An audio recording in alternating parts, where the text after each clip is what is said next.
Knock knock knock.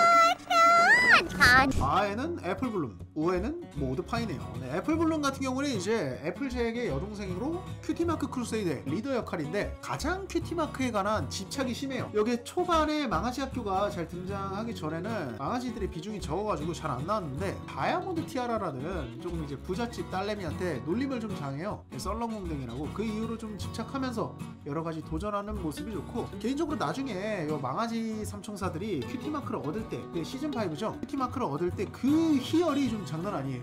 저는 옛날 어릴 때 그거 처음 보고 상당히 감동을 받았습니다. 그리고 뭐 특징이라고 하면 음악은 같이 부르는 게 많은데 음악은 조금 그렇다. 음악면이 아니고 기존의 그냥 망아지들의 귀여움으로 승부를 보면 되지 않을까. 그리고 사투리가 좀 매력적이고, 이 망아지 특징이 걸어다닐 때 성인 포니들은 살짝 좀 툭툭툭 하면서 이제 좀 일정한 이제 그런 보폭으로 걸어다니는데, 애기들은 조금 쇼다니다 보니까 발발발발 걸어다니는 그게 있어요.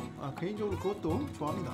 오른쪽에 모드파이 같은 경우에는 이제 핑키파이의 언니예요. 언니. 채석장에서 일하는 만큼 약간 좀 바위, 돌 이런 거를 사랑하고 말도 걸고 그러는데, 짱구로 따지면 약간 좀 맹구 같은 캐릭터가 될 수 있겠네요. 취미는 연 날리기, 연을 좀 날려주고, 연관되는 포니로는 좀 스트라이트 글리머랑 나중에 굉장히 친해집니다. 좀 잘 마음이 맞았는지 뚝뚝한 캐릭터가 있는데, 개인적으로 앞서 이야기한 퇴폐미의 특징, 그런 조금 모범적인 예시가 아닐까 싶습니다. 그래도 우리 노력하는 망아지인 애플블룸 픽해주도록 하겠습니다. 자, 티아라와 스파이크. 티아라 같은 경우에는 굉장히 재벌집 딸내미입니다. 부자면 메인해튼 대도시로 갈 수도 있지 않냐 이런 생각을 하는데, 이제 애플잭의 할머니 스미스 할머니가 어린 시절에 조금 일궈낸 땅이랑 그리고 사과 농장들, 그거를 원동력 삼아서 조금, 이 아빠 이름이 뭐였더라? 더럽게 부자였나? 뭐 겁나 뭐 리치 뭐 이러던 붙었던 것 같은데 갑자기 가물가물하네요. 사업을 위해서 약간 포니빌에 거주하는 그런 망아지고, 스파이크 같은 경우에는 아무래도 트와일라이트의 보좌관, 조금 밧줄을 잘 탄 형태죠. 트와일라이트이 조금 엄마 역할을 해주기도 하는데, 얘가 트와일라이트이 마법 시험을 볼 때 용의 부화될 알을 가져오는데 그 알의 행방은 아무도 몰라요. 이게 떡밥을 쓰는 것도 없어가지고 트와일라이트이 마법 시험을 위해 부화시켰다가 같이 함께 좀 살아가는 느낌인데, 스파이크 그래도 이제 뗄래야 뗄 수 없는 그런 사이인데, 메인식스들이랑 아무래도 좀 비중이 있는 스파이크로 가는 게 맞지 않나 이런 생각이 좀 듭니다. 다이아몬드 티아라 같은 경우도 이제 좀 큐티마크 크루세이더들 상당히 비난하면서 좀 빌런의 역할로 될랑말랑 이렇게 나오는데, 여기에 사정이 있어요. 아빠 같은 경우에는 저기 부동산 사재기도 하고 그러느라 이제 돈 끌어모으느라 바쁘고, 엄마 같은 경우에는 굉장히 완벽을 강요하기 때문에 애가 좀 삐딱선을 탄 형태인데, 그거는 알아서 잘 했어야 되고, 저는 스파이크로 가도록 하겠습니다.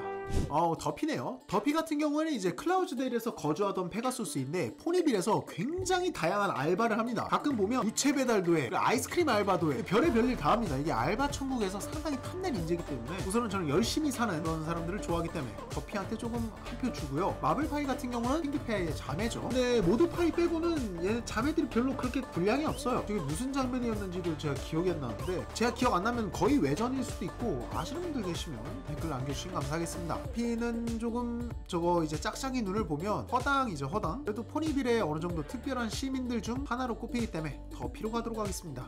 제퍼 브리즈랑 문댄서. 자, 우선 간단하게 소개를 좀 해야죠. 제퍼 브리즈는 플러터샤이의 남동생, 그리고 문댄서는 트와일라이트의 친구, 이런 느낌인데, 제퍼 브리즈를 먼저 살펴보자면, 제퍼 브리즈는 이제 클라우즈데일에서 플러터샤이의 부모님이랑 같이 거주를 하는데, 좀 백수 남동생이에요. 끈기도 없고 열정도 없고 우유부단하고 전형적인 조금 우유 없는 카스테라, 이런 친구인데, 이제 아마 이게 우정 문제 해결이었나? 그것도 거의 중후반쯤에 나오거든요. 플러터샤이랑 레인보우 대시가 이제 플러터샤이의 본가에 방문을 합니다.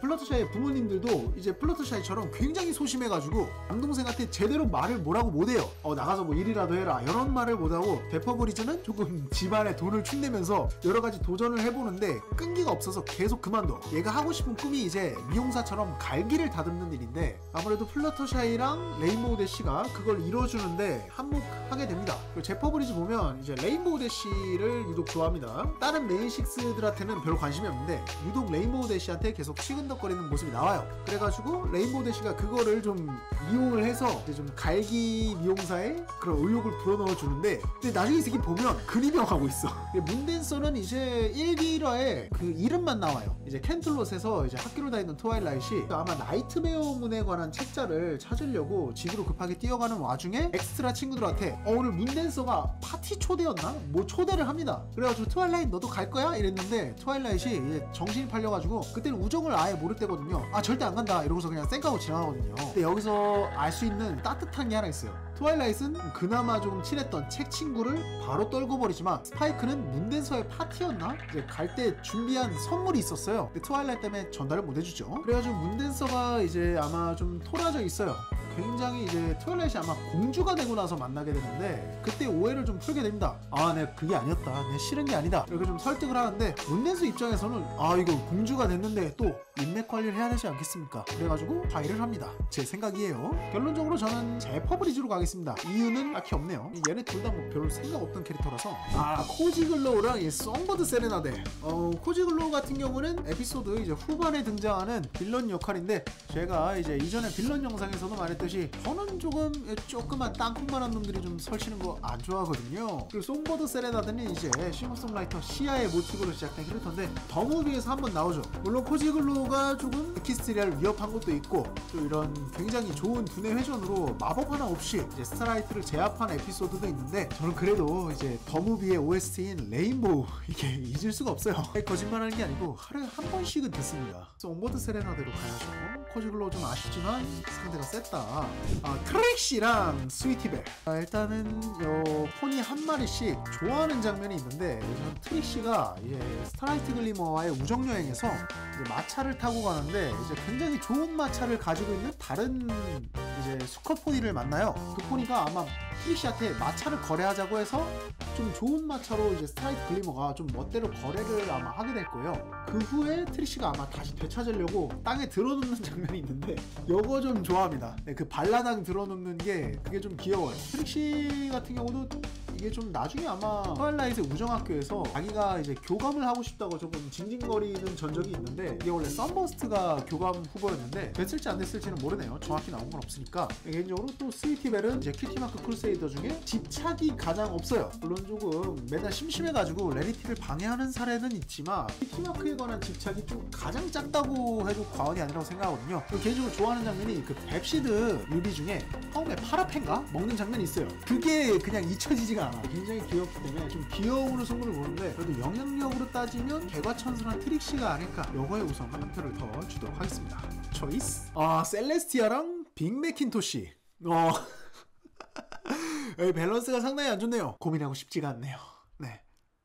트와일라이트냐 아니면 레인보우 대시냐, 요거는 뭐 주인공이냐 의리를 버린 의리의 상징이냐, 이런 느낌이죠. 트와일라이트 같은 경우도 굉장히 성장형 캐릭터인데 약간 좀 개그물이 붙여 있어가지고 제가 개인적으로 그런 걸 좀 좋아하거든요. 약간 광기 어린 모습.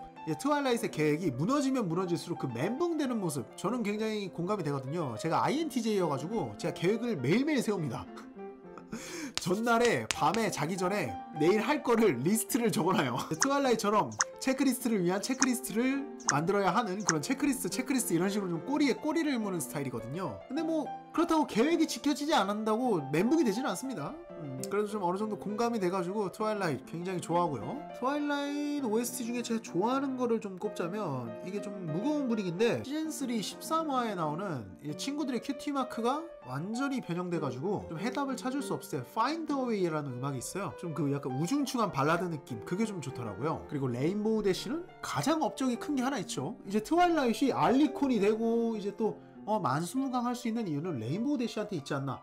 레인보우 대시 어린 시절 그 소닉 레인붐 때문에 이제 메인 식스들이 재능을 조금 일깨운 계기가 됐기 때문에 여기 좀 세요. 레인보우 대시 OST는 여기 공식 에피소드에 따로 막 포함되진 않고 음원에 포함된 걸로 아는데, 그 징글벨을 레인보우 대시 성우분이 불러주신 게 있어요. 저 크리스마스 때 그거 무조건 듣거든요. 여러분도 한 번씩 들어보시면 좋을 것 같아요. 그리고 대시 같은 경우에는 좀 민폐 짓을 한 게 많은데 나중에 활약을 꼽자면 없어요. 그닥 큰 활약은 없고 좀 데어링도 에피소드랑 겹칠 때 그게 조금 외전 느낌 나서 좋더라고요. 그래도 처음 주인공이 등장했을 때는 골라주는 게 인지상정이죠. 실버 스푼이랑 디스코드. 이것도 상대가 좀 안 되는데 아까 전에 셀레스티아랑 빅 매킨토시랑 같은 연관성이 아닌가. 일단 이 왼쪽에 실버 스푼이 어떤 캐릭터냐면 다이아몬드 티아라가 약간 도라에몽의 퉁퉁이 같은 역할이다. 이러면 실버 스푼은 좀 비실이 역할이에요. 그래가지고 나중에 뭐 버려지고 절규했다가 화해하고 이런 캐릭터인데 막말로 비중이 별로 없어요. 그리고 저런 안경 좀 싫어합니다. 전 디스코드로 먼저 픽해주도록 할게요. 야, 이거 콜로라투라랑 스코툴루. 이제 큐티마크 크루세이더가 일군 그런 감동이냐 아니면 OST 3개로 그냥 바로 찍어 눌러버리는 콜로라투라냐. 개인적으로 이미 좀 여러분 또 답을 아시죠? 그래도 이야기는 하는 게 예의겠죠. 스코툴루 같은 경우에는 비행을 할 수 없는 페가수스예요. 저 날개가 성장을 하지 못하는 날개여가지고 성인이 돼서도 날개가 저만해요. 몸뚱아리만 커집니다. 그래가지고 좀 안타까운 캐릭터인데 그래도 긍정적이에요. 스코툴루가 부모님에 대한 언급이 없어가지고 레리티는 이제 스위티벨 이렇게 해가지고 부모님 나올 때가 있고, 그리고 애플블룸은 스위트 애플A 코스에서 오빠도 있고 언니도 있고 할머니도 있고 그래가지고 부모님에 관한 OST도 있는데, 스코툴루 같은 경우에는 부모님이 아마도 무슨 탐험가? 이런 느낌이에요. 그래가지고 집에 없어서 이모들이 이제 키워줬거든요. 근데 나중에 부모님이 돌아오셔가지고 다른 곳에 이사가서 함께 살자 이런 에피소드 때문에 큐티마크 크루세이더가 해산될 위기에 처하는데 스코툴루가 결국 이제 친구들과의 우정을 택하면서 나중에는 우정학교의 교사까지 되는 모습을 볼 수가 있죠. 콜로라투라는 OST가 이케스티아 랜드 아이러브랑 더 스펙타클 그리고 인사이드 매직 여기에 미친단 말이야. 이 세 개 OST 중에 인사이드 매직 이게 진짜 새벽에 들으면 억창이 무너집니다. 나는 뭘까? 이런 좀 철학적인 생각을 하게 된단 말이야. 감동의 쓰나미 때문에 콜로라투라로 가도록 하겠습니다. 이게 좀 일회성 캐릭터인데도 개인적으로 제가 그때 시즌5 24화를 어릴 때 좀 새벽에 봐서 그런가 감동의 쓰나미였습니다. 이제 16강으로 왔네요. 일단 트와일라이트이 바로 나왔는데 트와일라이트 같은 경우에는